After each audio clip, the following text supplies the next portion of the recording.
안녕하십니까? 인생의 복잡한 문제들을 말씀으로 단칼에 해결해주는 김종근 목사의 쾌도 남마입니다.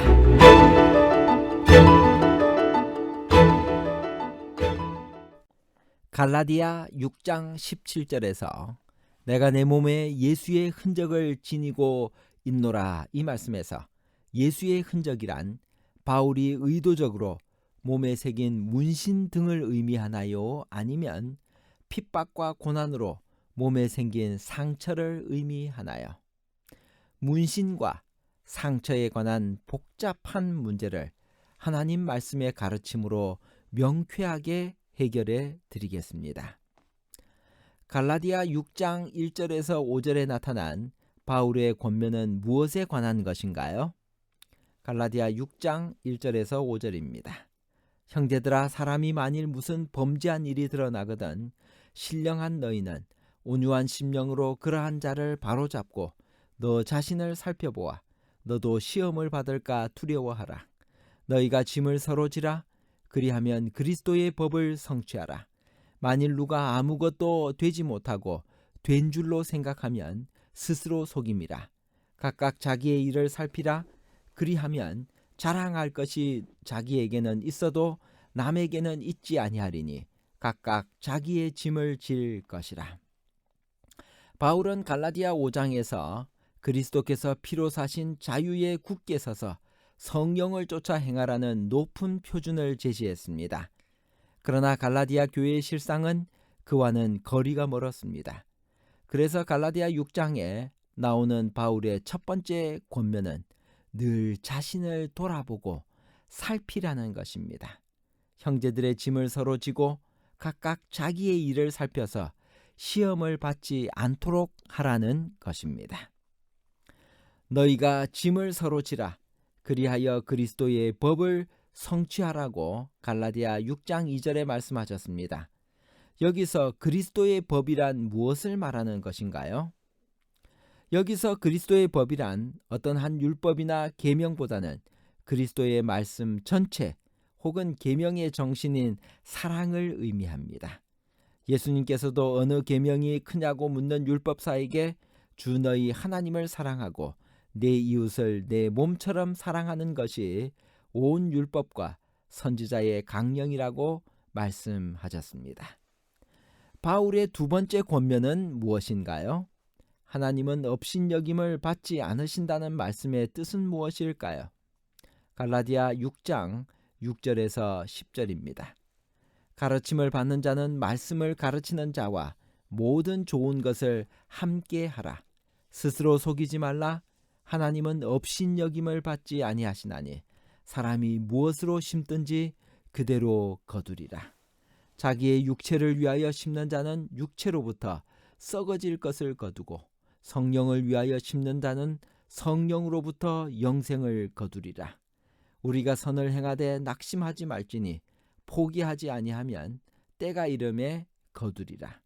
그러므로 우리는 기회 있는 대로 모든 이에게 착한 일을 하되 더욱 믿음의 가정들에게 할지니라. 이 정도의 권면을 들었으면 이제는 들은 사람의 책임입니다. 사람은 자기 행위에 대하여 책임을 져야 합니다. 마치 하나님이 살아계시지 않는 것처럼 행동하는 것은 하나님을 업신여기는 것입니다. 그리고 사람은 심는 대로 거둘 것입니다. 이 부분의 핵심 단어는 심은 대로 거둔다는 말입니다. 육체를 위하여 심는 자는 썩어질 것을 거두고 성령을 위하여 심는 자는 영생을 거둘 것입니다. 선을 행하면 때가 이를 때 반드시 거둘 것입니다. 성령을 위하여 심는 자는 성령으로부터 무엇을 거두게 되나요?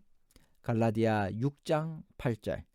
자기의 육체를 위하여 심는 자는 육체로부터 썩어질 것을 거두고 성령을 위하여 심는 자는 성령으로부터 영생을 거두리라.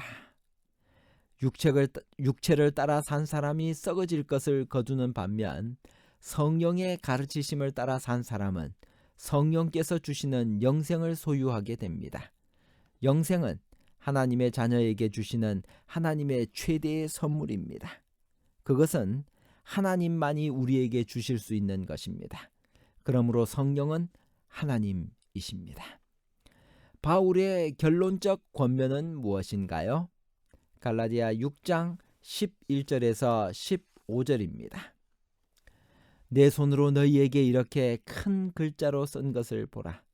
무릇 육체의 모양을 내려 하는 자들이 억지로 너희에게 할례를 받게 함은 그들이 그리스도의 십자가로 말미암아 박해를 면하려 함뿐이라. 할례를 받은 그들이라도 스스로 율법은 지키지 아니하고 너희에게 할례를 받게 하려 하는 것은 그들이 너희의 육체로 자랑하려 함이라. 그러나 내게는 우리 주 예수 그리스도의 십자가 외에 결코 자랑할 것이 없으니 그리스도로 말미암아 세상이 나를 대하여 십자가에 못 박히고 내가 또한 세상을 대하여 그러하니라. 할례나 무할례가 아무것도 아니로되 오직 새로 지으심을 받는 것만이 중요하니라. 사랑하는 교인들이 그렇게도 쉽게 미혹된 것 때문에 깊은 통분을 느꼈던 바울은 이제 갈라디아서의 결론을 맺습니다. 바울은 큰 글자로 이 서신을 친히 쓴 것을 밝혀 갈라디아 교회에 대한 사랑과 관심을 표현합니다. 큰 글자로 썼다는 것은 아마도 바울의 시력이 나쁜 것과 관계가 있을 것입니다. 바울은 다시 한번 갈라디아서를 쓴 목적으로 돌아가 율법주의자들에게 마지막 공격을 가합니다. 율법주의자들은 육체의 모양을 내려하는 자들이요 핍박을 면하려 하는 자들입니다. 그 반면에 바울은 십자가 외에 결코 자랑할 것이 없는 사람입니다.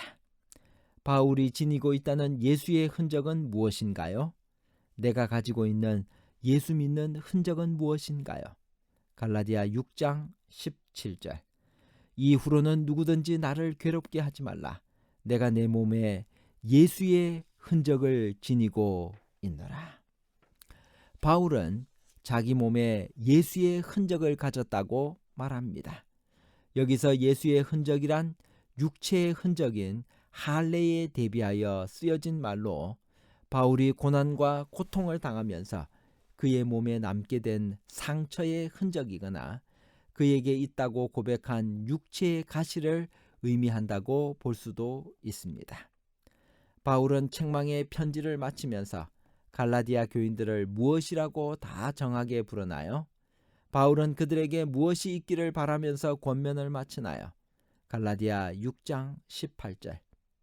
형제들아, 우리 주 예수 그리스도의 은혜가 너희 심령에 있을지어다. 아멘. 바울이 심하게 책망한 것은 갈라디아 교인들을 더욱 사랑하기 때문이었습니다.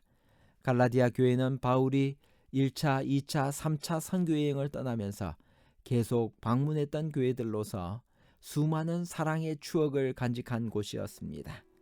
그들은 바울에게 있어서 영적 자녀들이었습니다. 그들이 어떤 문제를 가지고 있든지 어떤 고통이 있든지 그리스도의 은혜를 그들의 심령에 품고 그들이 승리할 것을 바울은 기원합니다. 열매 맺는 그리스도인이 되기 위하여 우리 모두는 무엇을 해야 될까요? 첫째, 짐을 서로 져야만 합니다. 두 번째, 육체를 위하여 심는 자는 육체로부터 썩어질 것을 거두고 성령을 위하여 심는 자는 성령으로부터 영생을 거두게 됩니다. 셋째, 선을 행하되 결코 낙심하지 말아야 합니다. 우리가 어떤 사람을 도울 때 그 사람에게로부터 어떤 때는 왜 나를 이렇게 동정하냐라고 이렇게 오해의 말을 듣기도 할 것입니다. 그러나 여러분, 선을 행하되 낙심하지 말라고 하는 주님의 명령을 기억하시기 바랍니다. 하나님께서 반드시 여러분들이 행한 그 선한 행동을 갚아주실 것입니다. 결론입니다. 첫째, 예수의 흔적이란 바울이 의도적으로 몸에 새긴 문신을 의미하는 것이 아니라 핍박과 고난으로 몸에 생긴 상처를 의미합니다. 둘째, 성령을 위하여 심는 자는 성령으로부터 영생을 거둡니다. 셋째, 열매 맺는 그리스도인이 되기 위하여 짐을 서로 지고 성령으로부터 영생을 거두고 선을 행하되 낙심하지 말아야 합니다. 갈라디아서를 통하여 사도 바울은 우리에게 여러 가지 큰 교훈을 주셨습니다. 그 교훈 중에 오늘 그가 이야기했던 내 몸에 예수의 흔적을 지니고 있노라 라고 이야기했습니다. 내가 가지고 있는 예수 믿는 흔적은 무엇입니까? 날마다 순간마다 성령과 교제함으로 말미암아 오늘 우리의 몸에 예수의 흔적을 지니고 살게 되기를 간절히 바랍니다. 감사합니다.